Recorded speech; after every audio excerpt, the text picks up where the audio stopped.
सुप्रभात प्रिय विद्यार्थियों, आप कैसे हैं? आज हम हिंदी व्याकरण के पाठ 8 संज्ञा के विषय में पढ़ेंगे। बच्चों, संज्ञा आपने तीसरी कक्षा में भी पढ़ी होगी, उसके विषय में जाना होगा। तो संज्ञा शब्द हम पिछली कक्षाओं से पढ़ते आ रहे हैं। आज फिर हम एक बार संज्ञा के विषय में जान लें, उसकी परिभाषा को जानें, भेदों को जानें।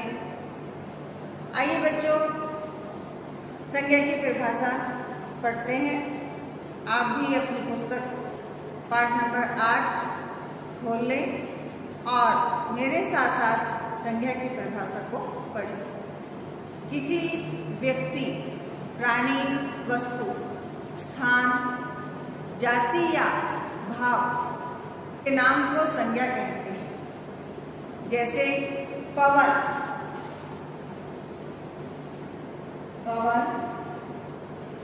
एक व्यक्तिवाचक संज्ञा है, व्यक्ति का नाम है।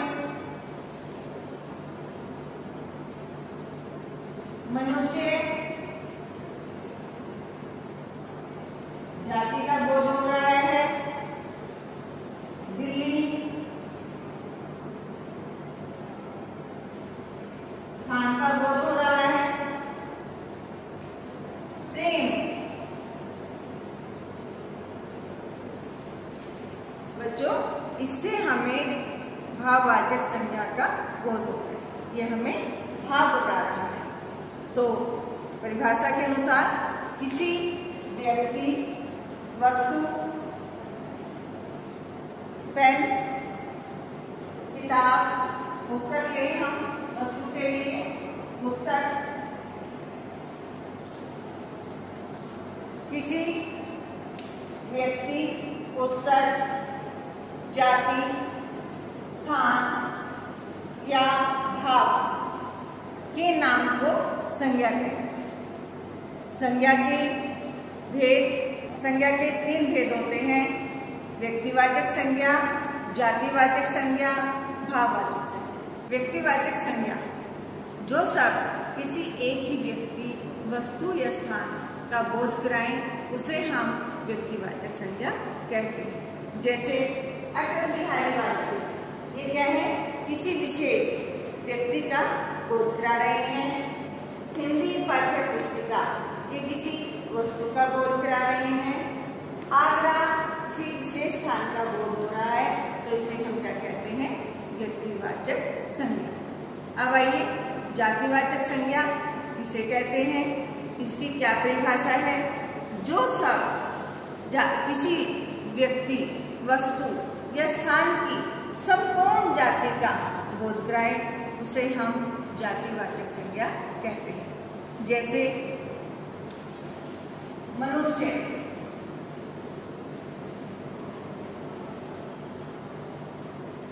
ये मनुष्य जाति का बोध करा रहे हैं। पुस्तक,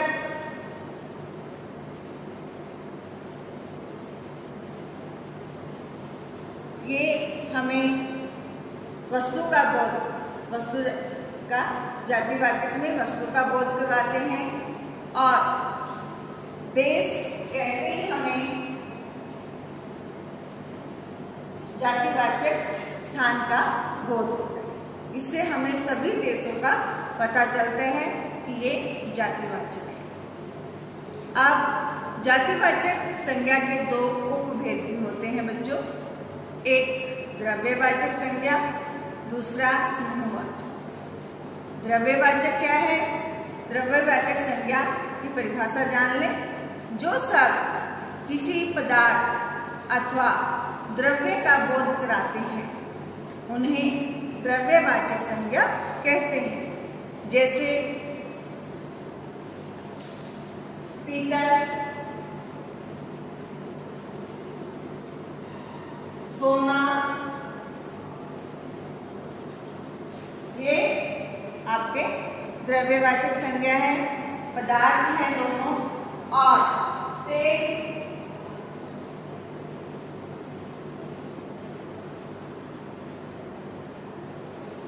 दूध कहते ही हमें द्रव्य का बोध होता है। ये इन दोनों से हमें द्रव्यवाचक संज्ञा का पता चलता है। अब ये थे हमारे द्रव्यवाचक संज्ञा के भेद।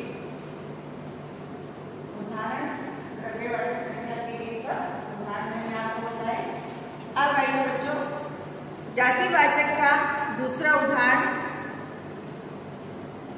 जो शब्द किसी समूह का बोध कराते हैं उसे हम समुदायवाचक संज्ञा या समूहवाचक संज्ञा कहते हैं। जैसे भीड़,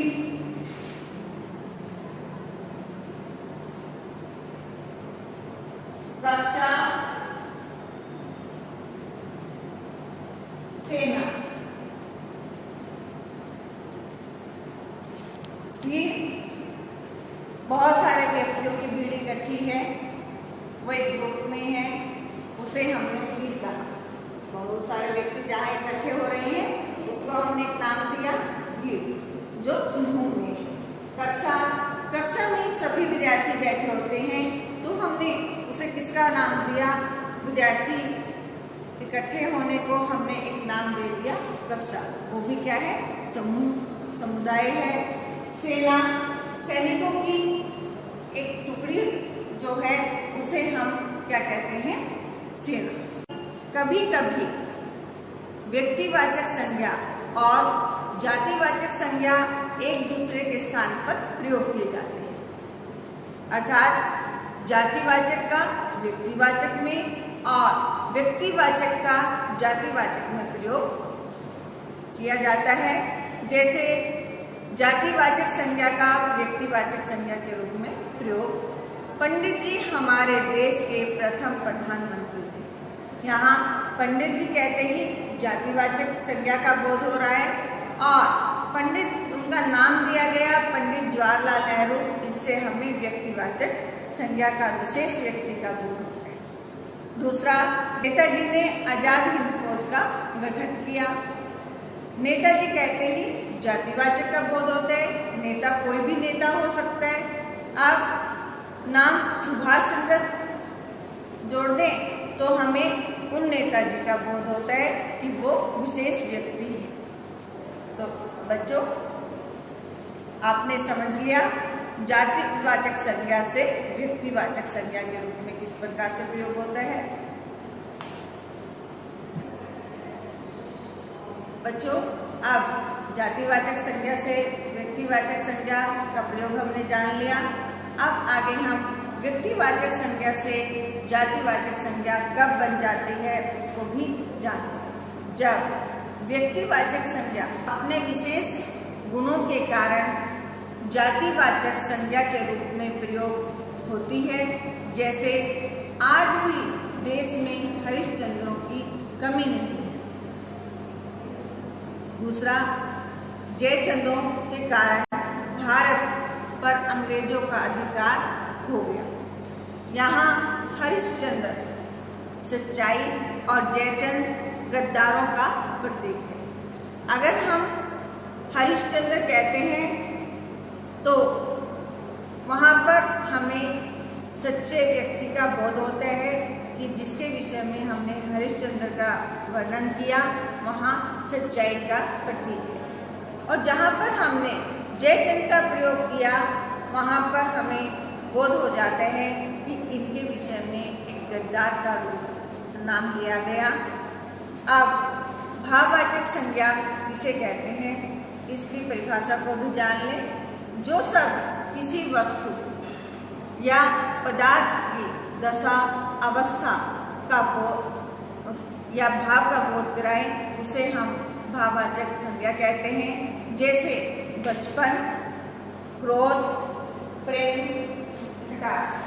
बचपन,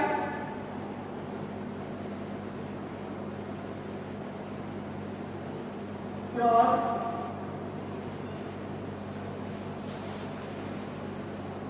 प्रेम, मिठास।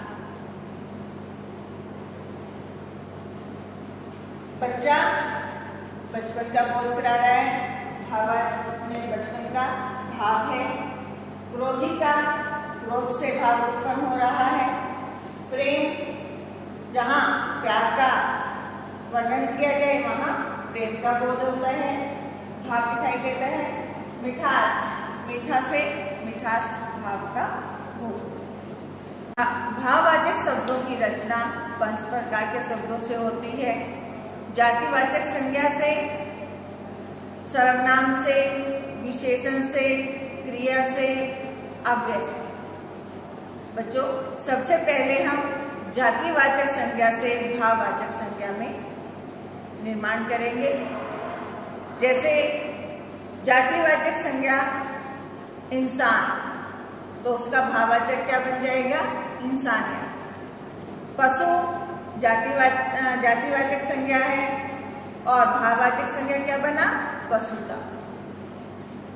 शिशु जातिवाचक संज्ञा, शैशव भाववाचक संज्ञा बन गया। अध्यापक जातिवाचक संज्ञा और अध्यापक उसका भाववाचक संज्ञा बन गया। पात्र जातिवाचक संज्ञा, तो उसका भाववाचक संज्ञा क्या बन गया? पात्रता। क्या बना? पात्रता। दूसरा है बच्चों, है सर्वनाम से भाववाचक संज्ञा का निर्माण। जैसे सर्वनाम शब्द क्या होता है? अपना, उसका भाववाचक क्या बनेगा? अपनापन। निज, निजत्व या निजता। अहम का बन जाता है अहंकार। अब विशेषण से भाववाचक संज्ञा का निर्माण करें। अलग विशेषण है, भाववाचक संज्ञा बनेगा अलगाव।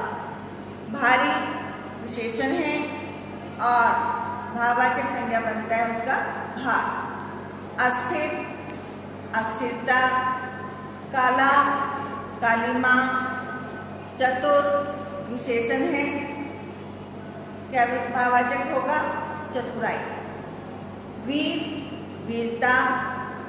क्रिया से भाववाचक संज्ञा का निर्माण, जैसे डरना से डर, मिलना से मेल, लड़ना से लड़ाई, जीना से जीवन। लड़खड़ाना से लड़खड़ाहट, उड़ना से उड़ान, दौड़ना से दौड़ आदि। अव्यय से भाववाचक संज्ञा का निर्माण, जल्दी से जल्दी है अव्यय शब्द और भाववाचक संज्ञा बनेगा जल्दवाचक। वहाँ से वाहवाही, दूर से दूरी, निकट से निकटता, मना से मनाही। तो बच्चों, ये संज्ञा आज हमने ध्यानपूर्वक पढ़ी। आपने भी मेरे साथ इसका पठन किया होगा। अब आप इसका अभ्यास करें।